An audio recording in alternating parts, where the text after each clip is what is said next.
Chers frères et sœurs, bienvenue à notre Rhapsodie des réalités du mercredi 2 décembre 2020. Alors, je suis la sœur Fabienne de Rayon. Nous allons lire notre verset du jour. J'espère que vous avez bien commencé votre journée et je vous souhaite une bonne journée. Alors, le pasteur nous dit, notre titre du jour est intitulé « Comprenez et déclarez la parole ». Comprenez et déclarez la parole. Alors, parce que Soya Kilomé prend ce passage de Osée 4, verset 6. Nous lisons notre verset du jour ensemble.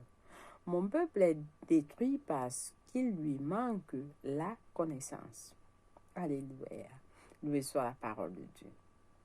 Alors, Dieu nous dit, lorsque Dieu nous dit quelque chose, il faut que nous parlons en fonction de ce qu'il dit, en accord avec ce qu'il nous a dit, en accord avec sa parole. Par exemple, si vous déclarez que quelqu'un vous demande comment vous allez, vous dites « Ah, je suis malade, je suis guéri, mais je sens encore la douleur. » Alors, cela n'a pas de... C'est pas en accord avec la parole de Dieu. Vous ne pouvez pas être guéri et vous dites que vous sentez encore la douleur. Non, ça ne se passe pas comme ça. Alors, une autre chose encore, un autre exemple, c'est par exemple si quelqu'un dit mon frère, comment tu vas? Il va dire, ah, je suis foiré. Non, c'est pas en accord avec la parole de Dieu. La parole de Dieu dit que vous avez tout ce dont vous avez besoin. Donc, parlez en conséquence. Parlez en accord avec la parole de Dieu. Si vous êtes en train de contredire ce que Dieu vous dit, ça veut dire que vous ne connaissez pas, vous ne comprenez pas la parole. Et c'est la raison pour laquelle Dieu dit, mes enfants sont détruits parce qu'ils manquent la connaissance. Si vous dites, comment tu vas? Qu'est-ce que tu fais aujourd'hui? Tu dis, ah, j'ai tout ce dont j'ai besoin et je suis en santé. Alors là, c'est en accord avec la parole de Dieu. Alors le pasteur va nous montrer quelque chose. Il dit, il y a des chrétiens qui expérimentent des choses contraires à leur foi et à la parole de Dieu dans leur vie. Par exemple, ils pourraient croire qu'en tant que chrétiens, ils ne sont pas supposés être opprimés par Satan. Pourtant, ils expérimentent des attaques et des manipulations sataniques. Ils croient qu'ils ne sont pas supposés être malades ou souffrir d'infirmités dans leur corps et pourtant ils ont du mal à jouir d'une bonne santé. Alors, il y a quelque chose qui ne va pas. Parce que vous ne pouvez pas avoir toutes ces connaissances de la parole de Dieu et vous êtes opprimé. Pas du tout. Donc, il y a deux aspects importants à examiner lorsque nous devons résoudre de telles incohérences.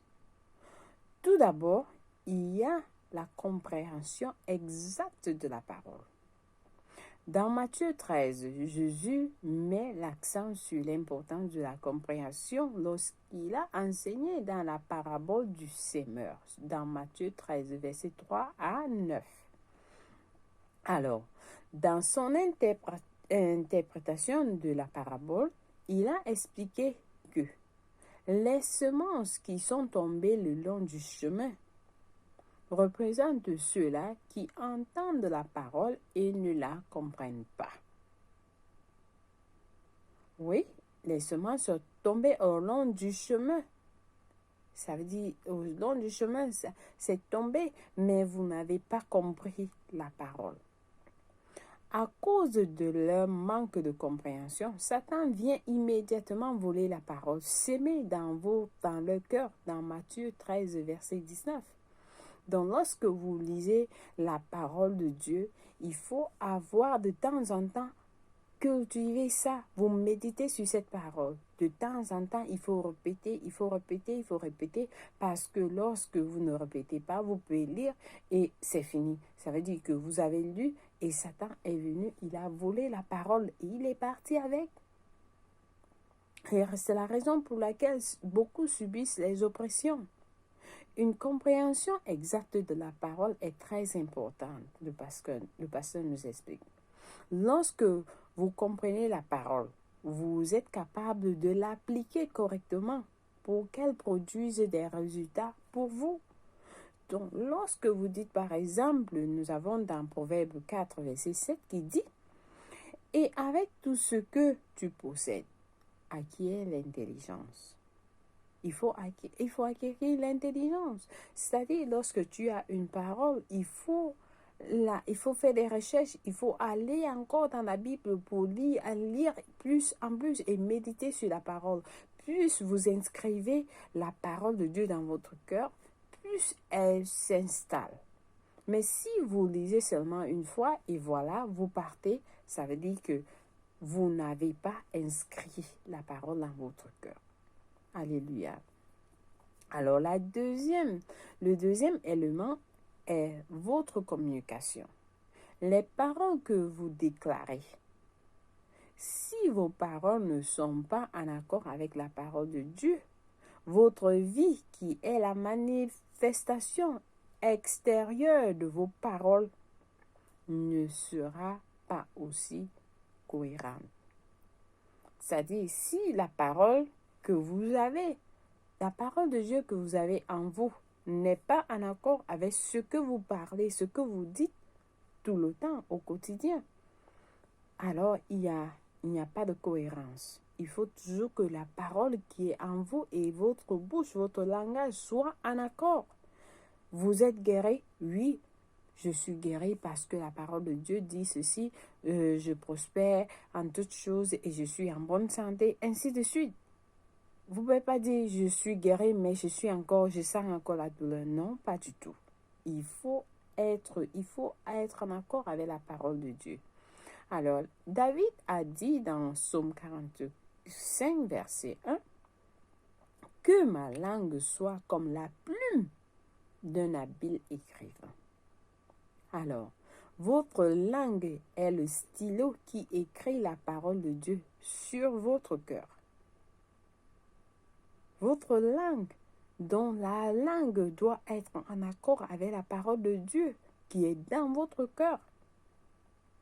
Ce que vous dites est écrit sur votre cœur. Et de cette abondance, votre bouche parle.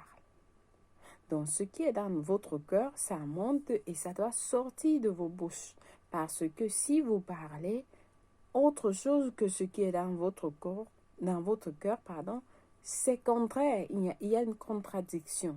Donc, il faut toujours que vous parlez en accord avec ce qui est dans votre cœur, avec la parole de Dieu qui est dans votre cœur.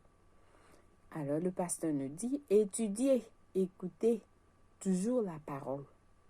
Étudiez et écoutez toujours la parole. Bombardez votre pensée et votre esprit avec la parole.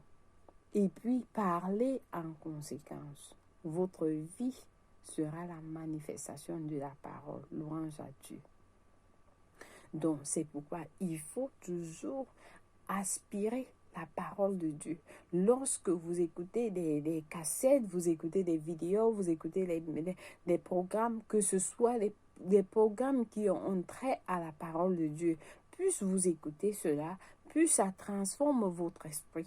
Et ces paroles restent dans vos cœurs, elles sont écrites dans vos cœurs. Et lorsque vous êtes face à une situation, ces paroles vont sortir de vos bouches et vous allez parler en accord avec ce qui est dans votre cœur, en accord avec la parole que vous avez reçue, que vous avez inscrite dans votre cœur. Loué soit Dieu. Amen. J'espère que quelqu'un a été béni avec ce passage aujourd'hui. C'est très important de comprendre la parole et la déclarer en accord avec la parole de Dieu, parce que la parole de Dieu est un avec Dieu. Alléluia, loué soit Dieu. Alors, nous passons à notre confession du jour en disant, il m'a été donné de comprendre la parole et les mystères du royaume. Même à présent, la parole de Dieu est efficace en moi, produisant ce dont elle parle. J'opère dans la gloire et l'excellence, manifestant les grâces de Dieu à mon monde. dans la victoire, le succès et le progrès. Alléluia, loué soit Dieu.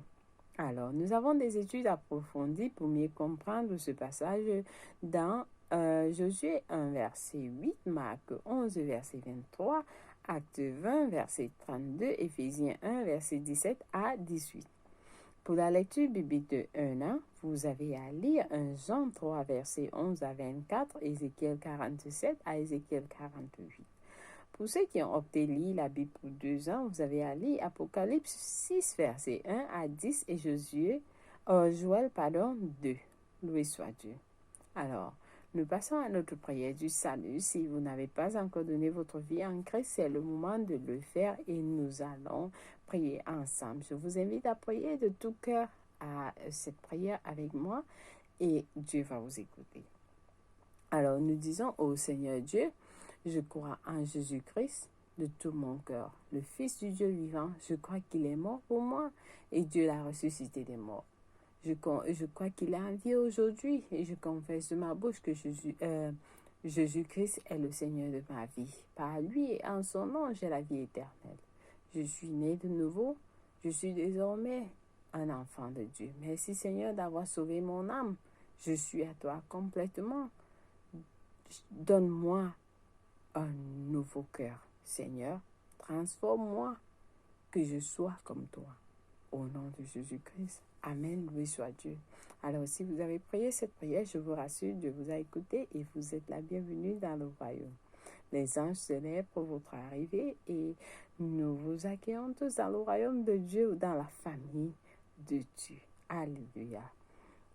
Je vous souhaite une bonne journée, chers frères et sœurs, d'avoir suivi. Merci d'avoir suivi notre Rhapsodie des réalités du mercredi 2 décembre 2020. Que Dieu soit avec vous et surtout, parlez en accord avec la parole de Dieu. Loué soit Dieu. Au revoir. Que Dieu vous bénisse. Moi, je vous aime. Bye.